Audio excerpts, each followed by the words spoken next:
Hello. Welcome back to the Space Gulag, otherwise known as PPSW, your favorite hangout place. Today we're back with another Star Wars story. We'll discover what would have happened had the Zillow Beast killed Chancellor Palpatine. Before we begin this video, special thanks to all of our patrons, voice actors, and everyone else a part of the Pente Patrol team. If you want a chance to win a free lightsaber, watch to the end of the video, and I'll tell you exactly how you can do that. Before we begin this, you're going to love today's sponsor, Surfshark VPN. Do you like going under the radar, securing your online presence, or being able to change your location with the ignition of your lightsaber? Then Surfshark VPN is just for you. This is where the fun begins. Surfshark is a virtual private network that covers up everything you do online. So whenever you connect to the internet, you are completely protected from anyone who tries to snoop on you, keeping everything you do online completely safe. It's like always having the high ground on scammers. I have the high ground! With Surfshark, you can do pretty much anything. You can connect to popular websites that might be blocked in your country while traveling by changing your virtual location. Say, for example, your favorite Netflix show isn't available in the United Kingdom,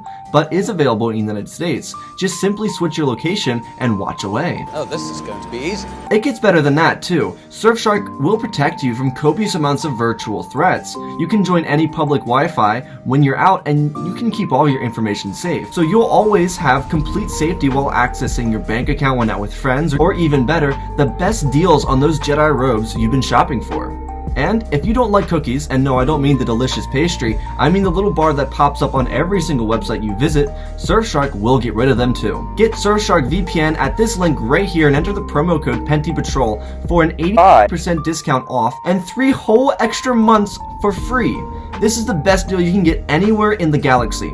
Thank you again, Surfshark, for sponsoring this video. Our story begins on Coruscant in the middle of terror. A massive beast from the planet Malastare was unveiled by chance during an intense battle. Anakin Skywalker and Mace Windu discovered an ancient animal known as the Zillow Beast. The Zillow Beast was naturally equipped with plates that could not be penetrated by a lightsaber, nor could it be shot through by blaster. After the Zillow Beast ripped through clones, artillery, and droids, it was brought down by energy weapons and then placed on an Acclamator class destroyer and then brought to Coruscant. On the capital city of the galaxy, it was examined by the best scientists in all the Republic, by which Chancellor Palpatine ordered that the beast be killed and taken apart so that its armor plates could be used for the clone army. While for the Jedi they couldn't support the elimination of an innocent animal, the Republic was willing to do it so that they could wipe out the Separatists. Though for the Sith Lord, Chancellor Palpatine, he had a more sinister plan for the armor of the Zillow Beast. Sidious intended on using the armor for the clones so that when he executed Order 66, the chances of their successfulness would drastically heighten. It would also possess the best troops in the galaxy with the best armor, which would keep them alive for much longer than Bacta could ever hope to. Palpatine's plans to tear the Zillow Beast apart and steal its armor were in full effect, though after some interaction between the Beast and Palpatine, the Zillow Beast knew who its main target was. The Zillow Beast, while being an animal, was able to tell that there was something bad about Palpatine. It wasn't the Force or anything deeper than that, it was just the way that Palpatine continuously talked negatively around the Beast. The tone of his voice and the way he seemed to not care about the life of the Zillow Beast gave it all the inclination for the ancient Beast to see him as a threat. The night before the Zillow Beast was to be eliminated, it broke out and ripped apart clone forces stationed around the Beast's location. The Zillow Beast then crashed its way through Coruscant, tracing the smell of the Chancellor. The Zillow Beast was on a path of revenge, and nothing could get in its way. It scaled buildings, crushed clone transports, and walked through structures without hesitation. The Zillow Beast wasn't acting out of anger, but more so fear. While it was hunting its biggest predator, Palpatine, for the most part it had only known darkness for centuries. Now it was in a city full of lights, movement, vehicles, and everything that could fly and consistently being chased. There was terror. The Zillow Beast continued throughout the city, as it avoided running into the Coruscant Guard and other groups of Coruscant patrol trying to stop the Zillow Beast from destroying the entire capital city. As for the Chancellor, he was sitting peaceful in his office until a clone escort along with Anakin Skywalker came in to get him. Padme Amidala was also with him when Anakin and the guard walked in. Anakin told the Chancellor that they needed to go, but because Palpatine himself found no reason to panic over the situation, he didn't go anywhere. He wasn't fully aware that the Zillow Beast was heading directly towards the Senate building, but when the building began to creak, he found reason to be worried.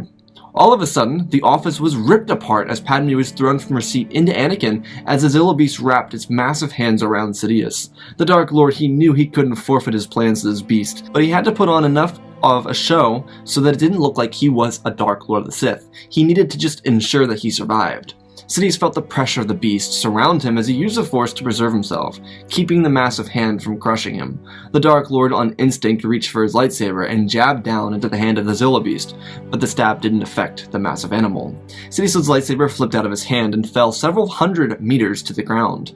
He tried to do anything to stop himself from being crushed. Sidious used the electricity on the beast's hand, and then this upset the animal, because it left a tingling feeling across the hand of the Zillow beast, as it whipped its hand back around into the Senate building. Sidious tried to use the Force, but the sheer magnitude and speed of the swing made Sidious's face collide with the metallic structure, as the beast swung Palpatine around through the beams and structural pieces, shredding him to pieces.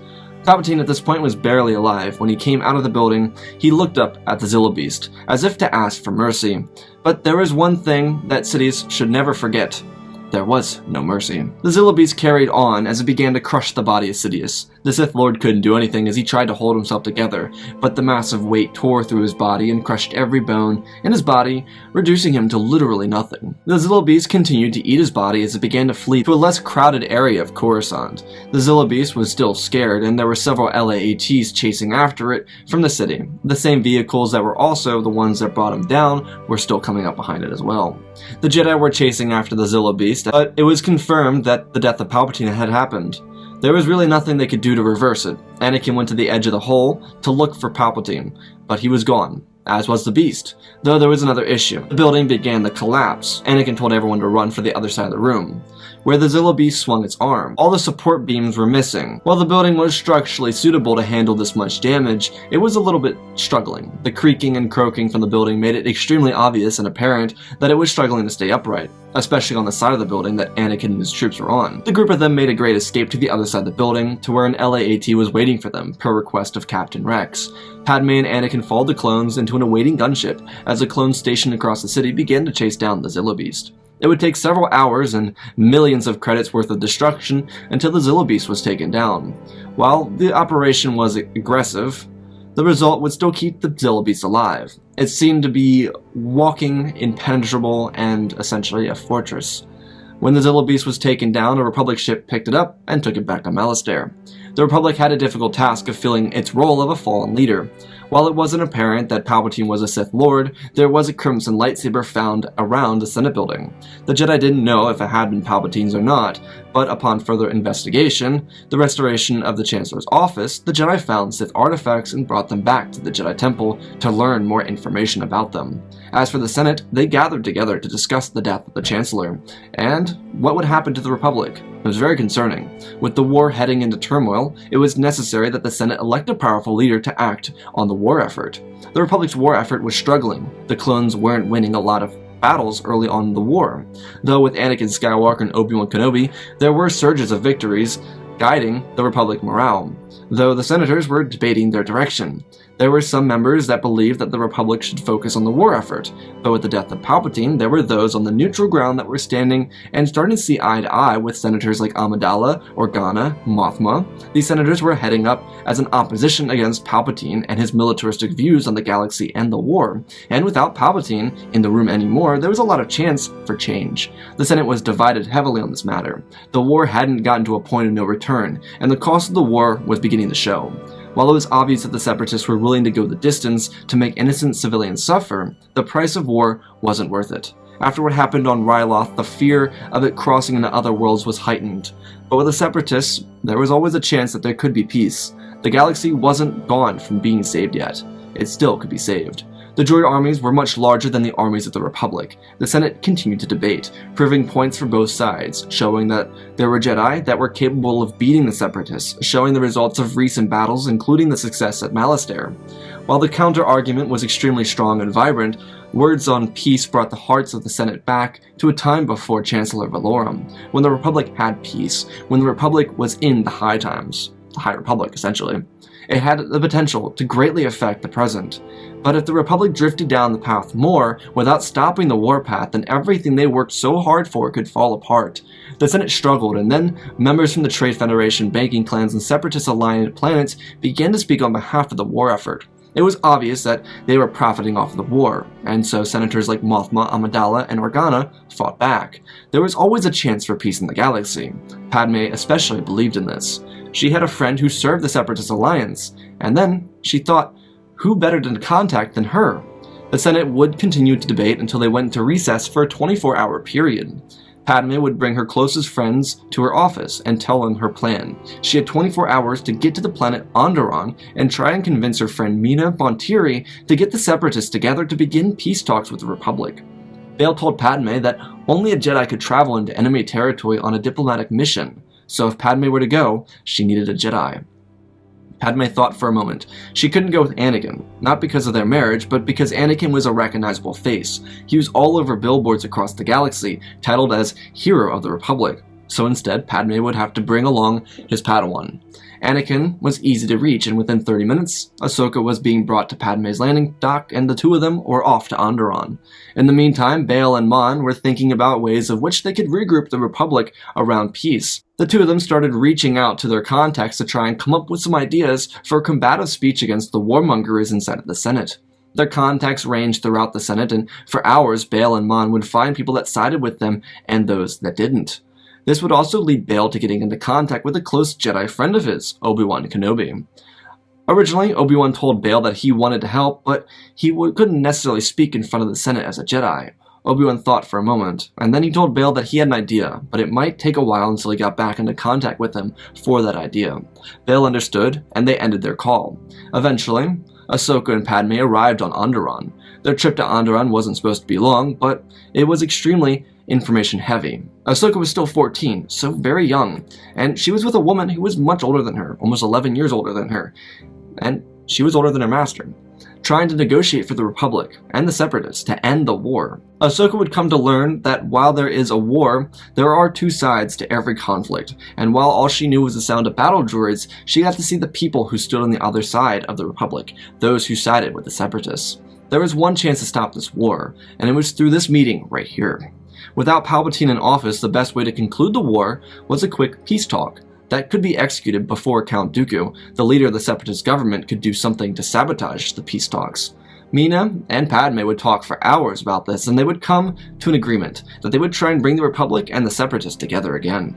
It would be hard, but with Obi-Wan's friend, who at this point was unaccounted for in their thought process, they knew that they would have to pose a hard case to both governments. But Mina promised and suggested that the Republic stay in recess for another 24 hours to give the Separatists more time to vote, considering Mina, on the other side of the war effort, saw that some of her own constituents didn't want to participate in the war effort anymore. Several hours later, Padme and Ahsoka would be en route to Coruscant. On Coruscant, while the heroes of peace and justice were at work, those who wanted war to continue carried on with their planning. They hadn't come up with anything that would remotely come close to sabotaging the Senate or the Capitol, but they did intend on forcing the Senate to vote for the continuation of the war, or at the very least vote for the Separatist allied senator or a senator that was easily manipulated. There were plenty of those that existed inside the Republic. Regardless, Padme would propose a notion to the Senate committee that would give an extra 24 hours of recess so that both sides could prepare proper arguments for debate. Both sides of the debate lines would have themselves ready, but on the other side of the galaxy, something incredible happened. The Separatist Senate was able to create a peace treaty that would essentially call for a ceasefire until all of the specifics were figured out. The ceasefire would last until the deal was made between the Republic and the Separatists, which in all actuality meant that if this was signed by the Republic, neither the Republic or the Separatists could make an aggressive move on the other faction until peace was certified. Obviously, if someone were to do something aggressive, then peace talks would come to an end. So this was a very delicate time for the Republic and the Separatists. Mina would send over a peace treaty to Padme. On the peace treaty were all the essentials for the peace talks, basically everything the Republic and the Separatists would have to agree on for the peace talks to commence, and the war to end altogether. The requests were really quite simple. When Padme came to the Senate after 48 hours of recess, she saw Obi-Wan walking with a Mandalorian guard, talking to a woman, who could only be Duchess Satine of Mandalore. Padme couldn't figure out why she was here, but then she connected the dots. Mandalore represented the Neutral Systems Coalition, a group of over 1,000 planets that certified themselves as neutral in the Clone Wars. With Mandalore representing the Neutral Systems Coalition, there was a good chance that Padme and her allies would strike at the Senate with peace. When the session began, the debate jumped into a heated argument, but with the evidence Padme had of a peace treaty and the actual document, there was a chance for peace. As soon as the document was shown across the Senate, the air was taken out of the room. Satine was surprised, but she was enthralled that the Republic and the Separatists could negotiate on something. When the Senate chambers were presented with this evidence, the entire room was put to a vote to certify the peace treaty or to go against it. The Senate would negotiate and come to terms with peace with the Separatists. Satine, so enthralled with this, would put forth a notion to the Senate to hold the peace treaty signings on Mandalore, neutral space, somewhere that would be hidden away from the war effort, meaning that if either the Republic or the Separatists became hostile, then they would attack the attention of the entire neutral systems coalition. Within days, the Republic and the Separatists would be at the hearings. Satine would hold them in her Great Hall. Now, the Separatists had thought about making a war effort approach, Grievous and Dooku being those two that wanted to do it, but they didn't have permission from their own government, so the only thing they could do was try and sabotage. They didn't have time to make a sabotage on Mandalore, though. Windu and Dooku would be on the opposite sides of the room, with clone escorts and droid escorts present too. The Republic had what its needs were, and the Separatists had what their needs were, but it wouldn't be difficult for the two to come to peace in this hearing. While it would have been impossible with Palpatine as Chancellor of the Galactic Republic, the Republic had Mon Mothma, Bail Organa, Padme Amidala, and Onkanda Farr representing them, while the Separatists had Mina Bonteri and 3 of her closest friends, all of which being very favorable towards peace. Because Dooku didn't have someone like Palpatine calling the shots for what the Republic required for peace, the Senate was able to come up with a short-term list that would be very easy to make as a middle ground for the Separatists to agree on. After nearly 3 hours of the Mandalore Accord, it would be signed, and the Clone Wars, after nearly a year of combat, would come to an end. Dooku would be very obviously appalled, but because of the Separatist droid armies, they were supposed to be shut down, and the clones were to be put into labor services. The only issue was 2 loose cannons from the Separatists, those being General Grievous and Count Dooku. It wouldn't take long for the Separatists to be accused of war crimes and breaking the Mandalore Accord, but when the Separatists accused Dooku and Grievous as war criminals, the Republic and the Separatists came together to stop this droid rebellion. It would take a couple of months to hunt them down and stop the rebellion, but it would find itself ending over Christophsis, and a final attempt to take a hold of a besieged planet. Both the Separatists and the Republic would be able to come together, and while the reign of Palpatine was close to succeeding, without him, the political atmosphere would never be able to sustain a consistent war effort.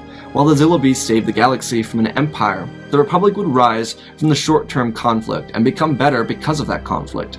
The same effect would be felt by the Jedi, as they too would become elevated because of the conflict they had to face. And that, ladies and gentlemen, is our story. Again, special thanks to Benjamin Wells, Icy Raptor, Apollo, Mad Mana Studios, Anakin003, and Gort for supporting the channel. Let's hit 1,000 likes on this video. I got a special video about Dooku and Tales of the Jedi related coming up tomorrow. If you want to see what if, let me know below. Read all the comments. Don't check crossovers. Check out the Twitch community, Discord, and Patreon. If you want to support me in other ways, if you want to win a free lightsaber, go down below. Go to the doc. You click on the doc. You write your name on the doc, and you subscribe. I give out the video. I give out the lightsabers during a video. We will give away 3 lightsabers when we hit 50,000 subscribers. So hit that subscribe button, share, like, do other things.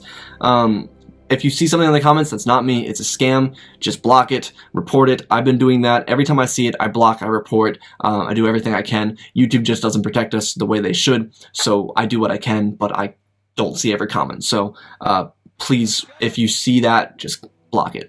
Let's talk about our story. I know this video is very, very short for what we normally do as a video. This is probably one of the shortest ones I've done in over 4 or 5 months. And that's not coincidental. I mean, this story, I could have done a really much longer version of the story, but it's just inherently political. Without Palpatine, it has to be political. It just cannot not be political. And the reason I chose to go really political with this is because it's Palpatine. Now, the Senate has the opportunity. This is early in the war. This is not before the second year of the war. So the Republic is losing. The Republic, throughout the first year of combat, did not do well. They were losing battles. They were really not starting to come to their own. It was really not successful until the end of the first year to the beginning of the second year. And that's where I think the Republic would actually see reason to come to peace. Now, this all happens before the actual peace talks in the Clone Wars, so I was really going off of that. In the Clone Wars, they actually almost did come to peace talks. They almost had a peace treaty that was signed, and they were sabotaged by General Grievous.